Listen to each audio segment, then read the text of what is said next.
Hello, this is Jamie of the Druid Diaries. This is my third video today. This is how I tend to do the videos, in clumps and then not at all for a little while. Anyway, I felt inspired and I had a bit of quiet time to myself this afternoon, so I thought I'd take full advantage of that.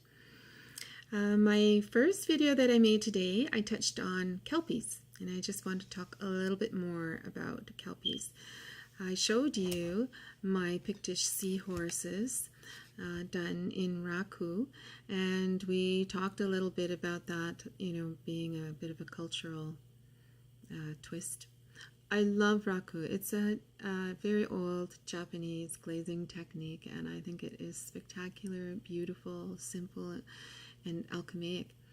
There is real fire, real water, real steam, air, combustibles. It's exciting and very much like watercolor. If you've ever done watercolor, the colors are very reminiscent of watercolors. So given that Kelpies and seahorses are hippocamps, they're aquatic.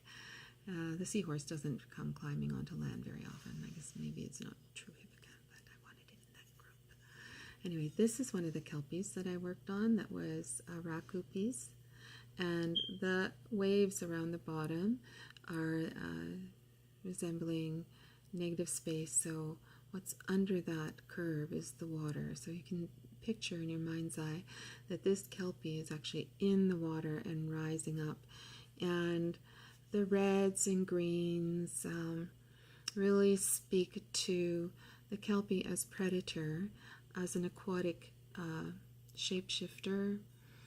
The greens in there, the Kelpie is known to sometimes have a watery coat, like there's a dampness, a wetness, and there's seaweed potentially in its hair. So the green, the red for blood, it is a predator, looking like it may have just eaten or is thrashing it out with its prey. Also, I wanted that fishy kind of appearance, and I think the Raku really has beautifully given the Kelpie these qualities and speaks to its nature and its strength and beauty and its seductive quality. So anyway, this Kelpie's going down here while I talk to you about the sculptures and the lore. So I became super interested in the Kelpie because I dreamt about it, and this is when I was young, and I told my mother about the story, and she was rather frightened and asked me all kinds of questions, and I have actually some mental blocks about that dream now, years and years later. And as I go along the path of Druidry and I'm studying history and lore, the Kelpie and the allegory associated with the Kelpie becomes more and more important to me, and it's slowly sifting through up from my subconscious. And as an artist, I've found that creating art can bring a lot of things up from your subconscious, and I do believe in the collective unconscious or something akin to that. So divination through art creation is something I actually firmly believe in, and I feel is a very beautiful and powerful thing that works in very well to the principles and practices, I think, of the ovate, or potentially so, as it stands in contemporary Druidry. So the Kelpie also has that aspect to it of the bardic grade. So because I'm digging back in a creative way, and some would say accessing the Awen, and maybe even the Imbus, really, to pull that Kelpie knowledge from me and from the lore and see where that goes. Now, I haven't seen or heard a great deal about Druidry in Scotland or paganism in Scotland, and I sadly have had the impression that it's not as comfortable a discussion as in, say, Ireland. I don't know, maybe you can tell me more about that. But I found a lot of the lore that I'm finding is more about strengthening Christian views. I'm not being critical, I'm just saying what I'm seeing so far. But maybe that's my lack of understanding, and I see nothing wrong in that. It's just that I would like to go back further and discover some of the pre-Christian stories, pre-Christian beliefs and lore as well. I think it's all important, and the Kelpie may be part of my path towards that. Maybe it's so universal, it reaches into both fields of belief.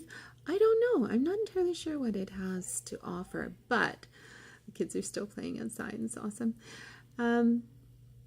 What I do understand about the Kelpie is it is a predator, and it does seduce its prey. And we are equally vulnerable today as we were then to that sort of mentality. So it does have something to teach us and remind us, even if we simply say this is an allegory, this is a warning, don't take candy from strangers, don't let strange handsome men seduce you and take you away, or beautiful women. And these things are still true today. It's not like it's really changed. You know, be careful. Cautionary tale of the Kelpie. Other things can seduce us. There's one Kelpie story I came across of a white horse that sings. It's like a siren, and it attracts people through its beautiful song, and they jump on its back and they get stuck there and they're pulled into the water and they're consumed. So, you know, look at the way our society is today. I love music. I've been playing a lot of music this afternoon. I've been listening to Fawn, and oh gosh, that's been great. There are many favorite artists that I have and that I gain inspiration from, encouragement, comfort, good vibes. Today, you know, I felt a little down this morning, and I put that music on, and first song just lifted me right up, and I felt fantastic. Thank you, all members of Fawn, and yeah, it's great. Love you. So, anyway, the Kelpie. Again, something my grandfather said to me comes to mind that I would share to you. And he said, you have the power of discernment. Use it, because there are Kelpies in our lives. There are Kelpies out there. So bring up that power of discernment from deep within you. If you have a gut feeling that says, ooh, be careful, then follow it. What's the harm of following it? You know, you may think you're going to miss out on something. You may be given the impression that, oh, if you don't jump through this hoop right now, you're going to miss something fantastic and you're never going to get this chance again. Well, that is a seduction tactic, right? Be aware of things like that. Don't be seduced. I say this as much to you and to myself as anyone else. So that's what the Kelpie has to offer. It's very simple, but sometimes very hard to follow through on. So I'm creating a lot of Kelpies in a lot of different ways, and that was just one. So I hope you enjoyed seeing it.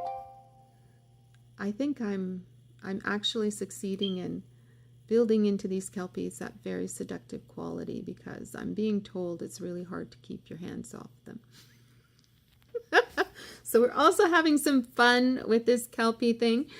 It's important. It's the study of lore. I think in Druidry we could be doing more in terms of the lore of Scotland. We need to remember that the stones of the henges, like Stonehenge, were not built by the Druids. They came long before. So let us just keep studying and exploring and working through dreams and Awen and Imbus, and yeah, enjoy. It's beautiful. Take care.